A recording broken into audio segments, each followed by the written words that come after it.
નમસ્કાર, આપ સૌનું ફરી એકવાર ભક્તિની વાતો ચેનલમાં સ્વાગત છે. મિત્રો, આજે આપણે આ વિડીયોમાં સાંભળવાના છીએ બાળા બહુચર માનું અમાવસ્યાનું વ્રત. આમ તો આ વ્રત 3 અમાવસ્યાનું છે, પરંતુ કોઈ પણ અમાસથી આ વ્રતનો આરંભ કરી શકાય છે. માં ત્રિપુરા સુંદરીનું આ વ્રત ચમત્કારિક છે. કલ્પવૃક્ષ સમાન ફળ આપનાર છે. મન માંગ્યું વરદાન આપનાર છે. પારસ મણિ જેવું ઝડપી પરિણામ આપનાર છે. આ વ્રતના બળે જ રાજા વજા સોલંકીની દીકરી તેજપાલ નારીમાંથી નર બન્યા અને ઘોડીમાંથી ઘોડો બન્યા. એક દંત કથા પ્રમાણે રાજા દ્રુપદના પુત્ર શેખંડીએ માં બહુચર માનું આ અમાસનું વ્રત કર્યું હતું, એટલે વ્યંઢળમાંથી તેઓ પુરુષ બન્યા. એટલા માટે કિન્નરો વ્યંઢળો બહુચર માતાજીના ભક્ત બન્યા. પૂજા અર્ચના વ્રત કરીને બીજા અવતારમાં પૂર્ણ પુરુષાર્થન મેળવીને માને અરજ કરે છે. માતાનું નામ બાળા બહુચરજી માતાજી છે. બાળા બહુચરજી જે દુર્ગા સપ્તસતીમાં 11મા અધ્યાયમાં માની સ્તુતિ નારાયણના રૂપમાં થાય છે, અને માં હંમેશા કુમારિકાના રૂપે હોવાનું સૂચવે છે, જે કુકડા ઉપર બિરાજમાન રહે છે. એટલા માટે માનું નામ બાળા એટલે કે કુમારિકા છે. બહુચરા, જેના ઘણા બધા બહુચર એટલે કે સેવકો હોય તે બહુચરા. જેણે ઘણા બધા રાક્ષસોનો વિનાશ કર્યો હોય તે બહુચરા. ત્રિપુરા સુંદરી અર્થાત ત્રિપુરા સિદ્ધાંત નામના ગ્રંથ અનુસાર ભગવાન શિવ શક્તિને સંબોધીને કહે છે કે હે પ્રિયે, તું નાના બાળકની જેમ નિખાલસતાથી લીલા કરે છે. તું મનુષ્યની જેમ શૈશવ, યૌવન, વૃદ્ધત્વ એમ ત્રણેય અવસ્થાને ઉત્પન્ન કરનાર શક્તિ છો. સ્વર્ગ, મૃત્યુ અને પાતાળ એમ ત્રણેય લોકનું સર્જન કર્યું છે. તે માટે તું ત્રિપુરા સુંદરી છે. માં બ્રહ્માંડની સ્વામીની છે. આવા માતા દયાળુ બાળા બહુચરજી માના આ અમાવસ્યાનું વ્રત છે. બહુચર માના અમાવસ્યા વ્રતની પૂજન વિધિ. આ વ્રત કોઈ પણ અમાસથી શરૂ કરી શકાય છે. કોઈ વય મર્યાદા નથી. આ બાળ વૃદ્ધ સૌ કોઈ કરી શકે છે. બહેનો ભાઈઓ સૌ કોઈ કરી શકે છે. આ તો માં બહુચર માનું વ્રત છે. માં ત્રિપુર ભૈરવી ત્રિપુરા સુંદરીનું વ્રત છે. વ્રતના નિયમો. આ વ્રત કરનારે બ્રહ્મચર્યનું પાલન કરવાનું હોય છે. જો વ્રત અમાસના દિવસે સ્ત્રીને માસિક ધર્મ આવે તો તે વ્રત ન કરવું, એટલે કે તે અમાસ છોડવી, ત્યાર પછીની અમાસ લેવી. અમાસના દિવસે માસિક ધર્મ સાથે વ્રત ન કરવું જોઈએ. પૂજન તો થતું જ નથી. પૂજનની તૈયારી.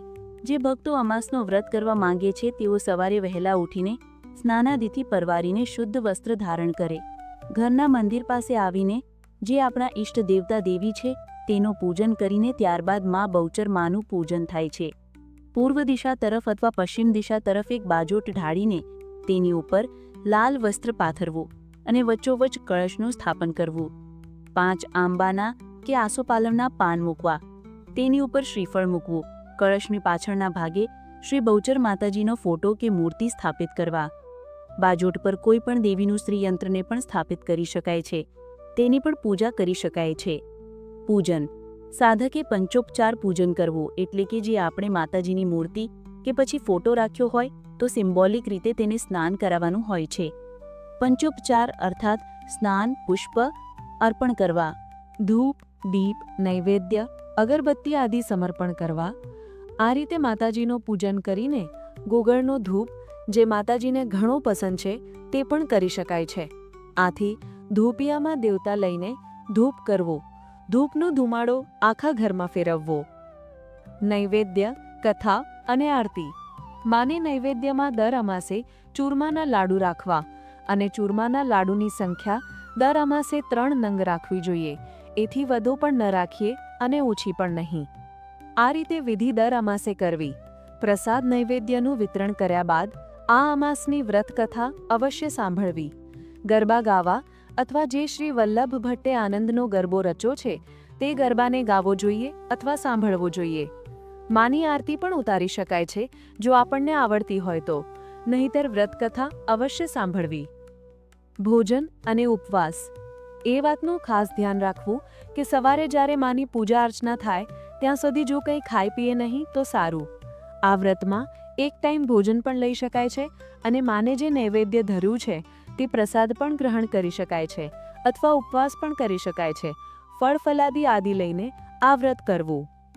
સાંજે પૂજન અને ઉત્થાપન. આ વ્રતમાં સાંજે જ્યારે સૂર્યાસ્ત થાય પછી આપણે ઘરમાં પણ ધૂપબત્તી કરીએ છીએ, ત્યારે માનું જે બાજોટની સ્થાપના કરેલી છે ત્યાં પણ ધૂપબત્તી કરવી, પૂજન કરવું. ત્યારે ચૂરમાના લાડુ ન ધરવા, કોઈ પણ પ્રસાદ ધરી શકાય છે, જેમ કે કેળા છે, કોપરું છે, પેંડા છે વગેરે, જે આપણા ઘરમાં હોય તે. મિશ્રી કે સાકર પણ ધરી શકાય છે. ત્યારબાદ દીવો જ્યારે મંગલ થઈ જાય ત્યારે અમાસની પૂજાનું ઉત્થાપન થાય છે. એટલે કે દર અમાસે માની અલગ અલગ સ્થાપના કરવાની હોય છે બાજોટ ઢાળીને, અને તેનું એક જ દિવસમાં ઉત્થાપન કરવાનું હોય છે, અથવા બીજા દિવસે પણ આ બાજોટનું ઉત્થાપન કરી શકાય છે. પ્રાર્થના અને વિસર્જન. માતાજીને ઉત્થાપન કરતા પહેલા પ્રાર્થના કરવી કે હે માં, હું તારો બાળક છું, મારી કોઈ પણ ભૂલચૂક થઈ હોય તો મને ક્ષમા કરજે, મારી સેવાનો સ્વીકાર કરજે. આ રીતે પ્રાર્થના કરીને માતાજીની પૂજામાં જે અક્ષત છે, પુષ્પ છે, તે પીપળાના વૃક્ષ નીચે અથવા કોઈ પણ વૃક્ષ નીચે પધરાવી દેવા. કળશનું જળ છે તે આખા ઘરમાં છંટકાવ કરવું. શ્રીફળને માય મંદિરમાં જઈને પધરાવી શકાય છે. આ ઉપરાંત આજે જો બહેનો ખાસ કરીને માસિક ધર્મમાં થઈ હોય તો 5 દિવસ પહેલાં, એટલે કે 3 કે 4 દિવસ થયા હોય તો પણ આ વ્રત ન કરવું, એ અમાસ છોડવી. ત્યાર પછીની અમાસ ગણીને એ રીતે 3 અમાસ કરવી. દર અમાસે માતાજીને સ્થાપના કરવા માત્રથી, આ વ્રત કરવાથી, કથા સાંભળવાથી મનુષ્યના સર્વે દુઃખ દૂર થાય છે, માની કૃપા પ્રાપ્ત થાય છે. અમાસના વ્રતનું ઉજવણું. જ્યારે ત્રીજી અમાસ આવે ત્યારે આ અમાસના દિવસે વ્રતનું ઉજવણું કરવાનું હોય છે. સૂર્યોદય પહેલાં ઉઠીને સ્નાનાદિકથી પરવારીને શુભ વસ્ત્ર ધારણ કરવા. 3 કુંવારિકાઓને ગોયણી તરીકે ભોજન માટે નિમંત્રણ આપવું. આ કન્યાઓ 11 વર્ષથી નાની વયની મળે તો વધુ સારું, કારણ કે અમાસનું આ વ્રત એ બાળા સ્વરૂપ એવી માં બાળ બહુચરમાનું વ્રત છે, માટે નાની કન્યાને ગોયણી કરવી શુભ મનાય છે. બાળાઓ માતાજીનો સ્વરૂપ મનાય છે. ઘણી વખત એવું પણ બને કે બાળાઓ ન મળે તો માં બહુચરમાનું મંદિર હોય અથવા કોઈ પણ માય મંદિર હોય ત્યાં જઈને પણ માને કંઈક ભેટ આપી દેવી. ઉજવણું એ રીતે પણ થાય છે. જો કન્યા ઘેર આવે તો 3 કન્યાઓને માના જે આપણે પૂજા કરીને પ્રસાદ રાખ્યો છે તે, જો ચૂરમાના લાડુનું ભોજન કરાવવું, બીજું પણ સાથે ભોજન કરાવી શકાય છે, શાક પૂરી વગેરે. ભોજનના પ્રારંભ પૂર્વે 3 બાળાઓને કુમકુમનું તિલક કરવું, અક્ષત લગાડવા, સ્વાગત કરવું, ઘીના દીવડાથી આરતી પણ કરવી. આ બાળાઓને સાક્ષાત માતાજીનું સ્વરૂપ માનીને તેનું પૂજન કરવું અને તેમને દક્ષિણા આપવી, જે પહોંચાય એ રીતે. આ રીતે આ વ્રતની વિધિ જણાવવામાં આવી છે. મા બાળા બહુચરમાના અમાવસ્યા વ્રતની કથા. બોલો મા ત્રિપુરા સુંદરીની જય. કાલરી ગામના રાજા વિજયસિંહ ચુવાડ પ્રદેશના 108 ગામના ધણી હતા. વિજયસિંહ સોલંકી વંશના રાજવી હતા. વિજયસિંહ સોલંકીને રાણીઓ તો અનેક હતી, પણ કોઈ રાણીને સંતાન સુખ ન હતું. એને વાંજ્યામેળ ખૂબ જ પરેશાન કરતું હતું. સંતાન પ્રાપ્તિની આશાએ વિજયસિંહ સોલંકીએ વધુ એક લગ્ન કરવાનું નક્કી કર્યું. વિજાપુર તાલુકાના વસાઈ ગામની વાઘેલા કુંવરી સાથે વિજયસિંહના લગ્ન કર્યા. એણે કોણ જાણે કેમ પણ એવી આશા બંધાઈ કે વાઘેલા રાણીની કુખે એને જરૂર સંતાન રત્ન પ્રાપ્ત થશે. અંતે વજા સોલંકી નામે પ્રસિદ્ધ એવા આ વિજયસિંહ સોલંકીની નવી વાઘેલા રાણીએ એક રાતે દીકરીને જન્મ આપ્યો. રાણીએ દીકરીને જન્મ આપ્યો તે વાત ગુપ્ત રાખવામાં આવી. પોતાને પિયરથી આવેલી અંગત દાસીઓ સાથે રાણીએ મસલત કરીને સવારે રાજાને જાણ કરી. મહારાજને ઘણી ખમ્મા, નવી રાણીએ સુંદર પુત્ર રત્નને જન્મ આપ્યો છે. દાસી પાસેથી આ જાણ થતાં જ રાજા ખૂબ પ્રસન્ન થયા. ગરીબોમાં મીઠાઈ, વસ્ત્ર, અન્નનું દાન કર્યું. આવા ખુશીના ખબર આપનાર દાસીને તો સોલંકી રાજાએ પોતાના ગળામાંથી નવલખો હાર કાઢીને આપી દીધો. આવું જૂઠાણું ફેલાવવા પાછળ રાણીની ચોક્કસ યોજના હતી. રાજાને કોઈ વારસદાર ન હતો. રાજગાદી પર રાજાના પિતરાઈ ભાઈઓની ખરાબ નજર હતી. એટલે દીકરીને બદલે દીકરો જન્મ્યો હોવાની વાત ફેલાવી અને રાજગાદી પચાવી પાડવા ઈચ્છતા પિતરાઈઓને નિરાશ કરી દીધા. રાણીએ નવી જન્મેલી પોતાની દીકરીને કુંવરનો વેશ પહેર્યો. આ છોકરો નહીં, છોકરી છે એ વાત રાણી અને તેમની અંગત 2 દાસીઓ સિવાય કોઈને ખબર ન હતી. રાણીએ નાનપણથી જ કુંવરીનો ઉછેર રાજકુમારની જેમ જ કર્યો. કુંવરી મોટી થઈ એટલે રાણીએ એને પણ બધી વાત સમજાવી દીધી. દીકરા તરીકે ઉછરી રહેલી રાજાની દીકરીનું નામ તેજપાલ રાખ્યું. તેજપાલ સમાજમાં પણ રાજકુમાર તેજપાલ નામથી જ વિખ્યાત બન્યા. તેજપાલનું સગપણ પાટણના ચાવડા રાજાની દીકરી જોડે કરવામાં આવ્યું. બંનેના લગ્ન પણ લેવાઈ ગયા. હવે તેજપાલને એવું લાગ્યું કે સ્ત્રી હોવાની ખાનગી વાત જગ જાહેર થશે. જ્યારે પરણ્યાની પહેલી રાતે પતિ તેજપાલ પાસે રાણી પહોંચ્યા ત્યારે ખબર પડી કે તેજપાલ એ રાજકુમાર નથી, પરંતુ સામાન્ય સ્ત્રી છે. ત્યારે નવી આવેલી આ રાણીને ઘણું દુઃખ થયું. તે પિયર જવા નીકળી ગઈ. માર્ગમાં જંગલ આવ્યું. જંગલમાં આગળ જતા એક વૃદ્ધ સ્ત્રી મળી. આ સ્ત્રીએ કન્યાને આ રીતે ચિંતાભરી સ્થિતિમાં જોઈને કહ્યું, તું આટલી ચિંતામાં શાન છે? છતાં પણ કન્યાએ કોઈ જવાબ ના આપ્યો. ત્યારે ડોસીમાં ફરી બોલ્યા, નર માન્યો એ નારી નીકળી, તારી ચિંતા એ જ છે ને, ખરું ને? રાજકુમારીને આશ્ચર્ય થયું. ત્યારે એણે હાથ જોડીને આ વૃદ્ધ માતાને કહ્યું, હે માડી, તમે કોણ છો? મારી અકળ મૂંઝવણ તમે કેવી રીતે જાણી? ત્યારે માડી કહે છે, તું એક વાત સાંભળી લે. હું કોણ છું એના કરતાં તારી મૂંઝવણનો માર્ગ શેમાં છે તે જ તારે સમજવું જોઈએ. ત્યારે કન્યા કહે છે, માડી, મારા માતા પિતાએ જેની સાથે મને પરણાવી એ સ્ત્રી છે. મારી જિંદગી તો હવે વેરાન જેવી થઈ ગઈ છે. મારા માતા પિતા વાત જાણશે તો તેને છેતરપિંડી થઈ છે તેવો અહેસાસ થશે અને ઘણા દુઃખી પણ થશે. હવે હું શું કરું? કોઈ ઉપાય બતાવો. આ સાંભળીને પેલા વૃદ્ધ ડોશીમાએ કહ્યું, એનો ઉપાય છે ને, 3 અમાસનું વ્રત કર. આ વ્રત માતા બહુચરમાનું વ્રત છે. આ વ્રતના પરિણામે તારી મૂંઝવણ જરૂર ઉકેલાઈ જશે. વૃદ્ધાએ તેજપાલની પત્નીને વ્રતમાં પૂર્ણ શ્રદ્ધા રાખીને નિયમો, વ્રતની વિધિ અને અમાવસ્યાની ઉજવણી કેવી રીતે કરવી તે સર્વ કાંઈ જણાવ્યું. ત્યારે આ રાણીએ આભાર માન્યો, મસ્તક નમાવ્યું. જેવું નમાવેલું માથું રાજકુમારી ઊંચું કર્યું તો વૃદ્ધ માતા અદૃશ્ય થઈ ગયા હતા.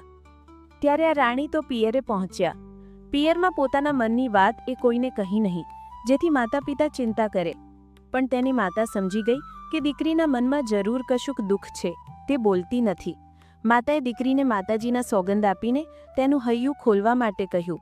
રડતી આંખે દીકરીએ માતાને બધી વાત કરી. માં, તેજપાલ તો સ્ત્રી છે, પુરુષ નથી.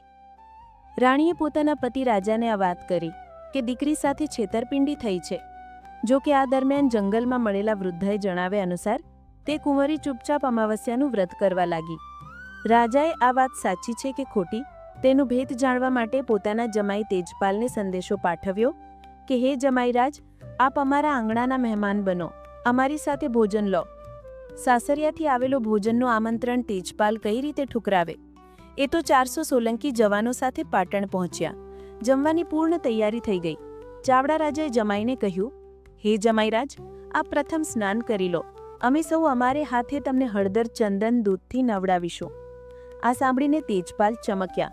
એને થયું કે જમાઈ બનીને સ્નાન કરવા બેસે તો એ સ્ત્રી હોવાનું રહસ્ય ખુલ્લું પડી જાય, તે પરવડે નહીં. એ જ વખતે વડસરાએ જમાઈને આગ્રહ કરતા હાથ પકડવાનો પ્રયાસ કર્યો. તેજપાલે વડસરાનો હાથ ઝાટકી દીધો. તરત જ તે ઘોડા પર સવાર થઈ ગયા. વડસરાએ તેને રોકવા પ્રયાસ કર્યો. પાટણના તમામ દરવાજા બંધ કરવાનો આદેશ અપાયો, પણ તેજપાલ તો ઘોડો કુદાવીને ગઢ ઓળંગીને બહાર નીકળી ગયા. પોતાની લાલ નામની ઘોડીને તેજપાલે દોડાવી ગયા. આ તરફ 400 સોલંકી જવાનો અને ચાવડા રાજાના લશ્કર વચ્ચે તલવારો ઉછળી.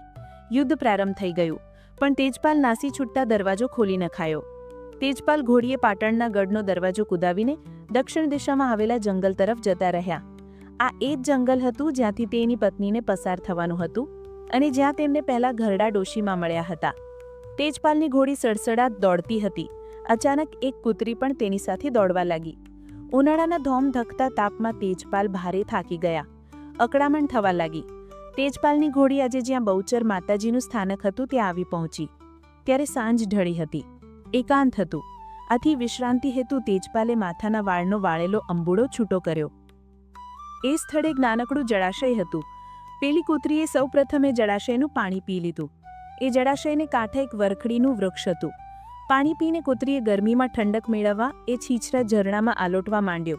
અને આ શું અદ્ભુત આશ્ચર્ય! એ કૂતરી મટીને કૂતરો બની ગઈ. આ જોઈને તેજપાલને ભારે વિસ્મય થયો. આ અચરજ તેની નજર સામે જ બન્યું હતું. વધુ ખાતરી કરવા તેજપાલે પોતાની લાલ ઘોડીને જળાશયમાં ઉતારી. લાલ ઘોડી પણ ઘોડો બની ગઈ. તેજપાલે વરખડીના વૃક્ષ પર ચડીને દૂર સુધી નજર કરી. કોઈ આવતું નથી ને? એની ખાતરી કરી લીધી.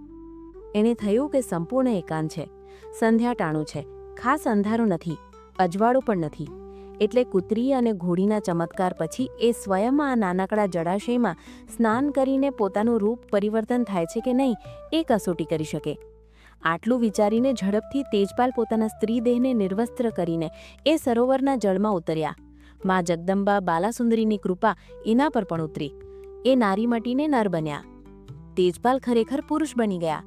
ફરી આ વરખડીના વૃક્ષને શોધવાનું મુશ્કેલ ન બને એ માટે વરખડીના વૃક્ષ પાસે તેજપાલે ત્રિશુળનું એક ચિહ્ન ચિતર્યું. પછી પોતાના કાલારી ગામની વાટ પકડી. ગામમાં તેની માતાને ખબર પડી તો તેના તો આનંદનો પાર ન રહ્યો. દીકરી મટીને દીકરો બન્યો, રાજા બન્યો. પોતાનો દીકરો તો અને પોતાની મનોકામના પણ પૂર્ણ થઈ.